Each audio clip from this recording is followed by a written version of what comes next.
Hey, so I am using I'm using New York University Press teaching lessons, and this is lesson 2, going over chapter 1. There's going to be 3 different guided readings to this first chapter because it is broken down into 3 major areas of like study in court cases and things. Let me put your footnotes down at the bottom. In the comment section, I'm going to have to this video, I'm going to have all your endnotes for this first section. I went ahead and I split up all of the footnotes by the sections. So this is Triana, Louisiana, so it's going to have all those footnotes. And there is not a audio of the book that I can find. So I do believe what I'm going to do is I'm going to break down the chapters to where they are manageable. So let's see. Endnotes. There we go. I've got the footnotes up there. So, toxic communities, environmental racism, industrial pollution, and residential mobility by Dorceta E. Taylor. This is lesson 2, chapter 1, part 1, Triana, Louisiana.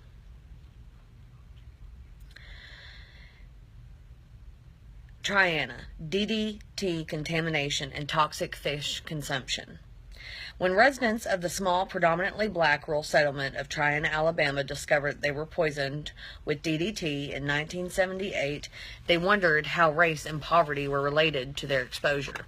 Beginning in 1947, DDT, an insecticide widely used to spray crops and kill mosquitoes, was manufactured at the Calabama Chemical Company facility located 6 miles from Triana. Calabama operated on land leased from the U.S. Army at the sprawling Redstone Arsenal Complex. In 1954, Olin purchased the Calabama Chemical Company and continued to manufacture DDT at the small plant until 1970. That's Olin versus Insurance Company and Roberts and a few other. Those are all court cases that are in the comment section. While in business, the plant operated 7 days a week, producing between 1 to 2 million pounds of DDT monthly. Wastewater contaminated 2 million pounds of DDT monthly. Wastewater contaminated with DDT was released into brick-lined trenches running alongside the factory. The trenches transported the effluents from the Olin factory to an acid neutralization pit in a series of drainage ditches that emptied into a stream, the Huntsville Spring Branch. The 2 most contaminated springs were the Huntsville Spring Branch and the Indian Creek. Both tributaries emptied into the Tennessee River at Triana. Roughly 75% of the residents of Triana are black. The lives of Triana residents were inextricably linked to what went on in the DDT manufacturing facility. Contaminated wastewater from the factory traveled less than a mile before entering into the Huntsville Spring Branch. Triana residents fished for and consumed contaminated fish from Indian Creek. They also used the creek and the Tennessee River for their drinking water supply until 1967. That year, a well was constructed in Triana, and water was piped to residents' homes. Footnote on this. Christ and Olin versus Insurance. DDT is a chemical that poses danger to human health.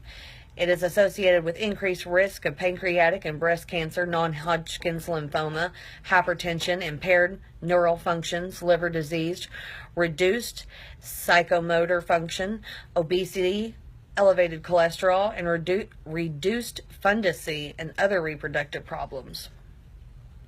Contamination of local waterways. Though Olin representatives testified in court that the company believed it operated as a closed plant, that is, a facility that did not allow its products, DDT, or byproducts to escape into the environment, the plant released DDT almost continuously during its operation. Records show that even before Olin acquired the plant, DDT was escaping into local tributaries. Also, on the website, I have vocabulary. I had pre-read the chapter, and I picked out all the tributaries is on there. It's a form of like river stream system, but it's in more depth. I went ahead and I've gone through and I've picked out words that I think might be not on everybody's list every day, and I've added those to the vocabulary list. And also I've also have all the abbreviations to things that we might come across in this book on the glossary at the very bottom. Like, you go onto glossary and then there's the terms, A through Z of the terms, but then if you scroll all the way down through the ABCs, at the very bottom you're going to see abbreviations and acronyms, and then it's a whole new alphabet of those. In 1948, Calabama's manager, Milton Wilcoxon, who continued to manage the plant after Olin bought it, discovered that DDT was settling in the wastewater trenches. In 1952, the Army, concerned about chemical leakage from the plant, set maximum levels of 10 parts per million, ppm. DDT for the effluents. The Army also established a zero permissible level of DDT for the Huntsville Spring Branch. Nonetheless, 3 years later, Olin engineers found DDT in the waterways trenches. DDT was again found in samples analyzed from the trenches in 1957 and 1961.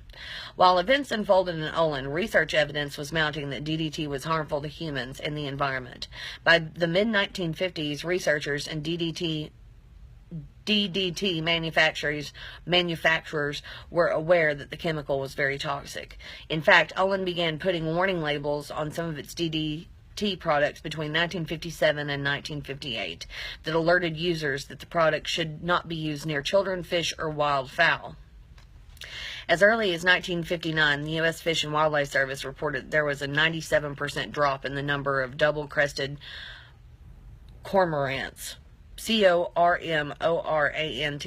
at the Wheeler National Wildlife Refuge. I'm going to use my context clues and say that's a bird, but I'll get back to you, preferably with a picture. 400 acres of the refuge were contaminated with DDT, and by 1963, there was also a 90% decrease in the number of red-shouldered hawks. That was, there's a footnote on that. Press, 1981, Maynard, Cooper, and Gale, 1995, and U.S. EPA, 1983. Rachel Carlson's 1962 book, Silent Spring, also provided strong evidence that DDT was harmful to wildlife and humans. I was researching Rachel Carlson's 1962 novel, Silent Spring, and when she put it out, she seemed, the people around her were calling her a radical female. Huh.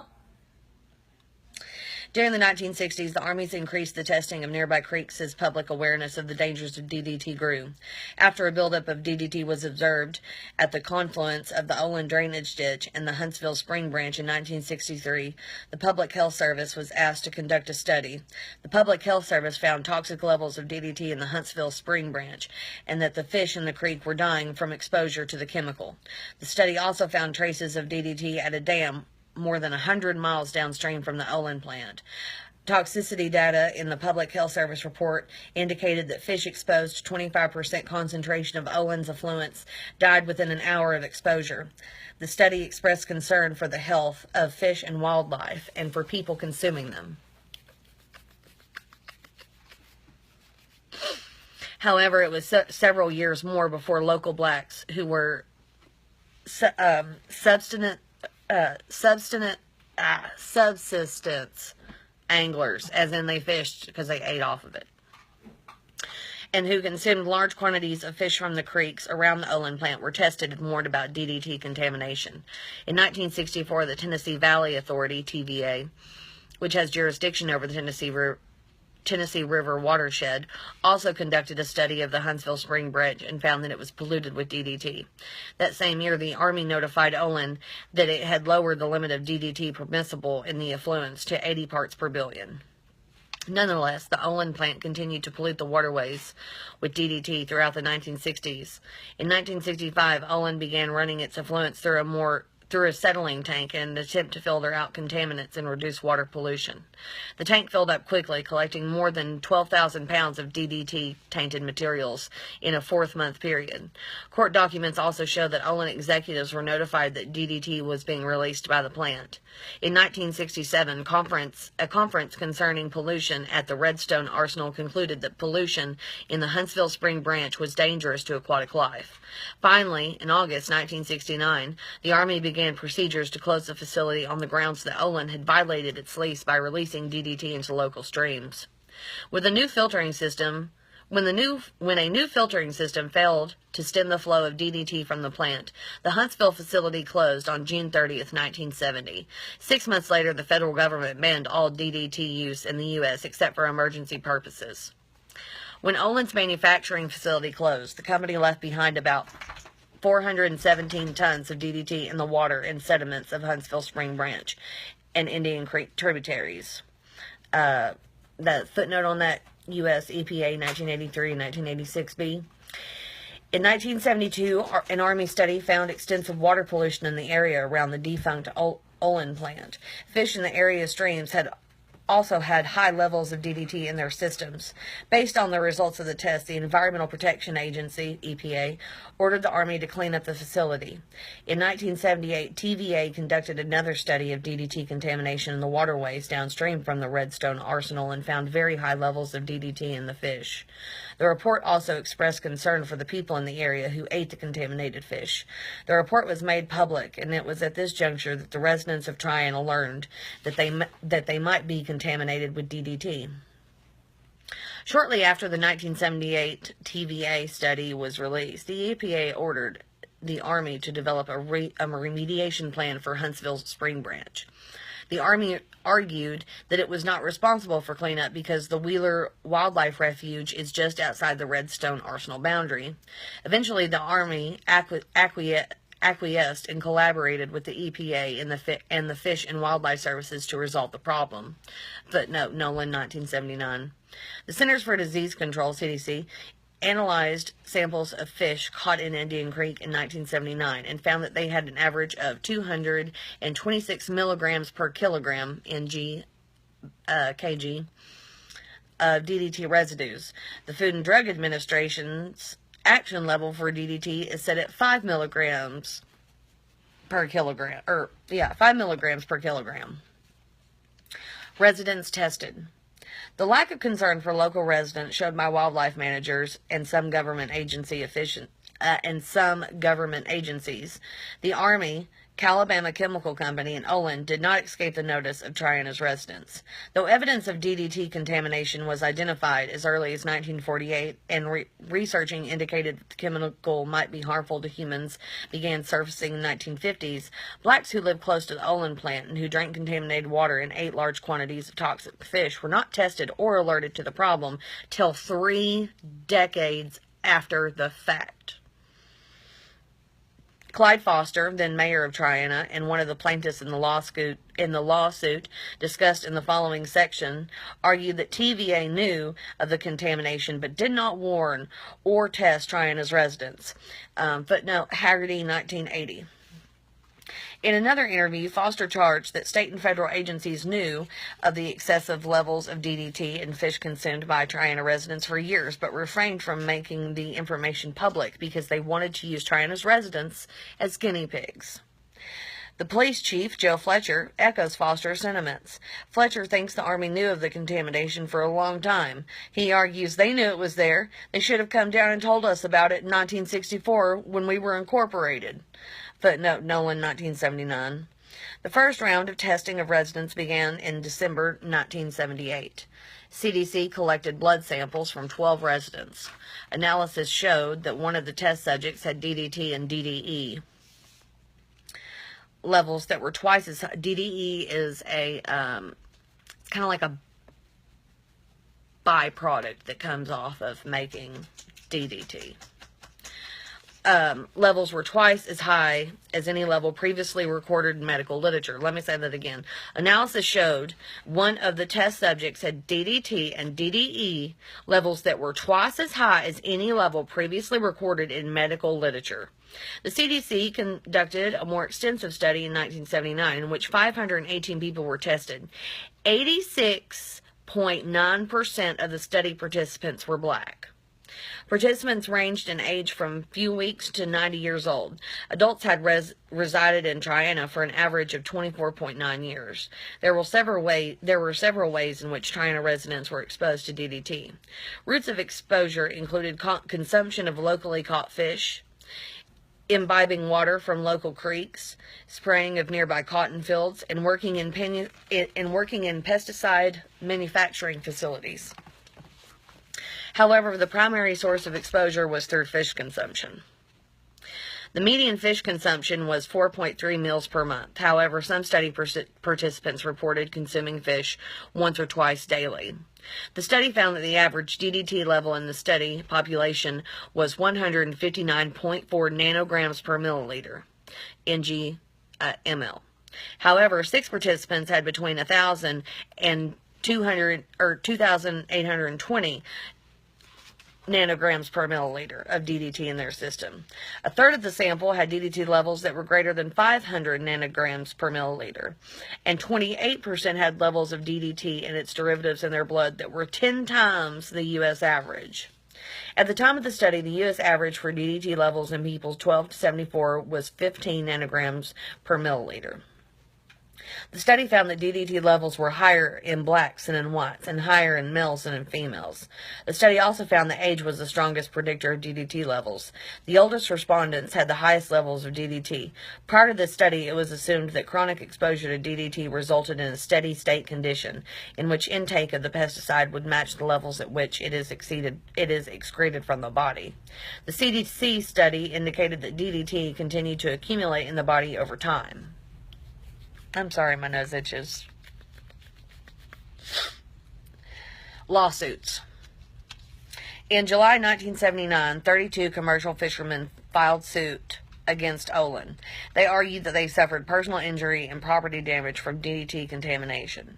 2 months later, the state of Alabama also filed suit against Olin. Alabama versus Olin, 1979. A second CDC study was published in 1980 showing very high levels of DDT in the blood serum of Triana residents. The study also revealed that Triana residents had high levels of polychlorinated biphenyls, PCBs, in their bloodstream. The discovery of PCBs in residents' bloodstream triggered a search for the source of the cancer-causing agent, but no major source of PCBs was found. Footnote, Red Note Arsenal, 1980. In 1983, lawsuits were filed against Olin by residents and one by the U.S. government. Footnotes. At the time, 866 of the 1,158 residents of Triana were black. U.S. Census Bureau, 1980. The 3 citizens, Freeman, Parkus, and Charest, were brought on behalf of 12,000 residents living downstream from the Redstone Arsenal. The suits allege that plaintiffs have eaten fish from the streams and had consumed water from the creeks and rivers. Plaintiffs were compensated $10,000 apiece. In all, 15 lawsuits, including class action suits, were filed by individuals and government agencies. The Redstone Arsenal site was declared a Superfund site. A Superfund site, that's one of my vocabulary words, is basically where the government or a government, I want to say program, but it's not a facility. It basically means that, like, the government has to come in and do a toxic cleanup. If it's a Superfund site, then the U.S. has allotted funds and it has to be cleaned up or decontaminated. In December of 1982, Olin reached an agreement with the EPA to clean up the Wheeler Wildlife Refuge, as well as the Huntsville Spring Branch and Indian Creek tributaries. As part of the agreement, Olin promised to lower the level of DDT in catfish to 5 ppm by 1997. Catfish are used as an indicator species, and 5 ppm is the federal tolerance level for DDT. To excavate new chemicals and divert the flow of Huntsville, Spring Branch, and Indian Creek around the most contaminated portions of the tributaries and to bury contaminated sediments in place. The agreement also called for Olin to provide $24 million, $19 million of which went to satisfy personal injury claims, to help residents in the contaminated area. Additional lawsuits were filed, and eventually more than 13,000 plaintiffs filed suit against Olin, the TVA, and the Army. Residents of 6 counties were eligible to file claims, and the lawsuits were eventually settled for more than $80 million. These are all footnotes. Federal agencies continued to monitor the waterways around Olin plant for decades. A 1985 study of the aquatic ecosystem found that levels of DDT contamination in the Indian Creek and Huntsville Spring Branch was still extremely high. From 1980 to 1998, the TVA and other agencies collected fish samples in the lower Tennessee River Basin, including samples from the Huntsville Spring Branch and Indian Creek. The Alabama Department of Environmental Management issued consumption advisories warning people not to eat fish from Huntsville, Spring Branch, or Indian Creek because it was contaminated with DDT, DDE, and PCBs. And in 1997, the National Institutes of Health funded a study to examine the link between exposure to DDT and breast cancer. National Institute for Health, 1997. That is a footnote.